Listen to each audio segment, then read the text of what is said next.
আসসালামু আলাইকুম বন্ধুরা, আপনারা কেমন আছেন? আশা করি অনেক অনেক ভালো আছেন। তো চলে আসলাম আবার একটি নতুন ভিডিও নিয়ে। তো বন্ধুরা, আজকের এই ভিডিওর মূল বিষয় হচ্ছে আমরা যে রসুন চাষ করেছি সেই রসুনে সর্বশেষ যে স্প্রেটা করা উচিত সেটা কি, আজ সেই বিষয়ে আলোচনা করব। তো ভিডিওটাকে একটু স্কিপ না করে সম্পূর্ণটা দেখুন, তার কারণ এই ভিডিওটি আপনাদের অনেক উপকারে আসবে এবং এই সময় এই ওষুধটি স্প্রে করার অত্যন্ত প্রয়োজন রয়েছে।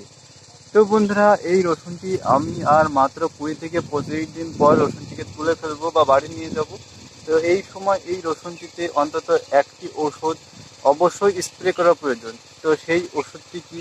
তো সেই ওষুধটি বন্ধুরা মূলত আপনারা পিজিআর ব্যবহার করতে পারেন, কিন্তু পিজিআর ছাড়াও আরও একটি ওষুধ আপনারা ব্যবহার করতে পারেন, সেটা আপনাদেরকে দেখাবো।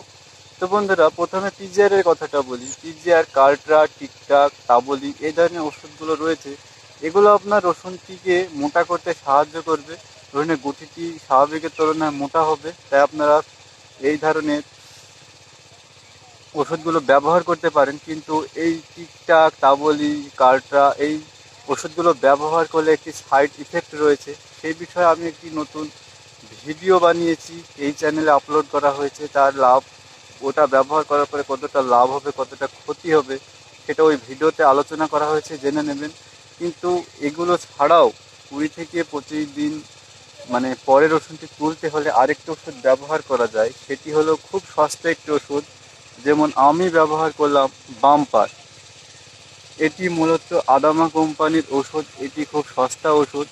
এই মুহূর্তে এই গাছগুলোর পাতাটাকে টিকিয়ে রাখার প্রয়োজন রয়েছে, তার কারণ গাছের পাতাগুলি যত টিকে থাকবে তত রসুনটি বেশি মোটা হবে। তাই অবশ্যই এই সময় আপনারা একটা সস্তা হলেও ফাঙ্গাসাইড ইউজ করবেন। এটা হলো আদামা কোম্পানির বাম্পার বিষ। এটি মূলত প্রপিকোনাজল গ্রুপের বিষ। Propiconazole 25% EC. আর আপনাদের হাতে যদি এই বাম্পার ওষুধটি না থাকে তাহলে আপনারা কি করবেন? তো বন্ধুরা দেখুন, আপনাদের হাতে যদি এই বাম্পার ওষুধটি না থাকে তাহলে আপনারা প্রপিকোনাজল 25% এই গ্রুপের যে কোনো একটি ওষুধ জমিতে অবশ্যই ব্যবহার করবেন।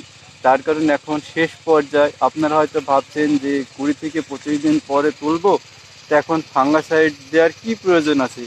তো বন্ধুরা, অবশ্যই প্রয়োজন আছে। তার কারণে এই গাছগুলোকে যত বেঁচে থাকবে তত ধীরে ধীরে গুটিটা নামবে।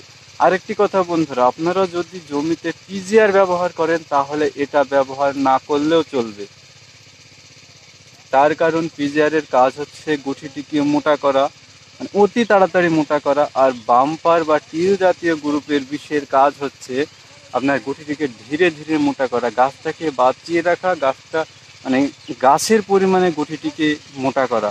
কিন্তু কার্টরা ব্যবহার করার ফলে একটি সাইড ইফেক্ট রয়েছে। আমি তো বললাম একটি ভিডিও চ্যানেলে আপলোড করা রয়েছে। আপনারা কার্টরা, তাবলি এই ধরনের ওষুধগুলো ব্যবহার করলে কতটা লাভ হবে কতটা ক্ষতি হবে সেটা জানার জন্য অবশ্যই ভিডিওটি চ্যানেলের মধ্যে গিয়ে দেখে আসবেন। আর আপনারা যদি এগুলো ব্যবহার করতে না চান তাহলে অবশ্যই একটা করে ফাঙ্গাসাইড, বাম্পার হোক, এছাড়াও আরও অন্যান্য যেমন এমস্টার টপ খুব একটি ভালো ওষুধ, এমস্টার টপ ব্যবহার করতে পারেন। তো বন্ধুরা, অবশ্যই আপনারা এই সময় একটি ফাঙ্গাসাইড ইউজ করুন, আপনার অনেক ভালো হবে। তো বন্ধুরা, তো চাষি বন্ধুরা, এবার আসি আমরা ডোজের ব্যাপারে। তো বন্ধুরা, যদি আপনারা মানে বাম্পার ওষুধটি জমিতে স্প্রে করেন তাহলে ডোজ রাখবেন 16 লিটার জলে 20 ml, বা সে জায়গায় 25 ml, তার বেশি কিন্তু নয়। আর জমি মানে ওষুধটি দেওয়ার আগে মানে সেচের আগে জমিতে স্প্রে করবেন। আর দ্বিতীয় যে ওষুধটি হলো সেটা হলো কার্টরা, তারপরে আপনার তাবলি, তারপরে আপনার টিকটাক এই ধরনের ওষুধগুলো বা পিজিআর, একটা পিজিআর ব্যবহার করলে আপনারা তার ডোজটা রাখবেন 5 থেকে 6 ml, তার বেশি নয়। আর পিজিআর জমিতে যদি ব্যবহার করতেই চান তাহলে তার ডোজটা 5 থেকে 6 ml রাখবেন এবং দিবেন সেচদের 4 থেকে 5 দিন পরে। এক কথায় সেচ দেওয়ার পরে জমি নরম থাকবে কিন্তু জমিতে প্রবেশ করা যাবে সেই অবস্থায় দিবেন, মানে কাজলা ডোজ যেটাকে বলা হয়। তো বন্ধুরা, আপনাদেরকে ডোজটা জানিয়ে দিলাম। এই ধরনের নতুন নতুন ভিডিও পেতে অবশ্যই চ্যানেলটিকে সাবস্ক্রাইব করুন এবং ভিডিওটি একটি লাইক দিয়ে যাবেন। এবং ভিডিওটি কে কোথা থেকে দেখছেন অবশ্যই কমেন্টে বলে যাবেন। তো ভিডিওটা এখানেই শেষ করে দিচ্ছি। তো আপনাদেরকে আজকে দুটো ওষুধের নাম করলাম, এক হলো বাম্পার, দ্বিতীয়টি হলো তাবলি, কার্ট্রা, এছাড়া টিকটাক।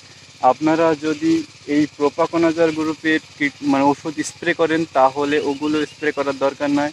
আর প্যাক্টোবোটাজল গ্রুপের যদি ওষুধ ব্যবহার করেন তাহলে প্রোপিকোনাজল গ্রুপের ওষুধ ব্যবহার করার দরকার নেই, যে কোনো একটি ব্যবহার করবেন। তবে হ্যাঁ, ব্যবহার করার আগে যেখান থেকে কিনবেন, যদি আপনারা কার্ট্রা ব্যবহার করেন তাহলে যেখান থেকে সংগ্রহ করবেন তার সঙ্গে অনুমতি নেবেন। আর যদি বাম্পার ব্যবহার করেন তাহলে কারোর সঙ্গে অনুমতি নেওয়ার প্রয়োজন নেই।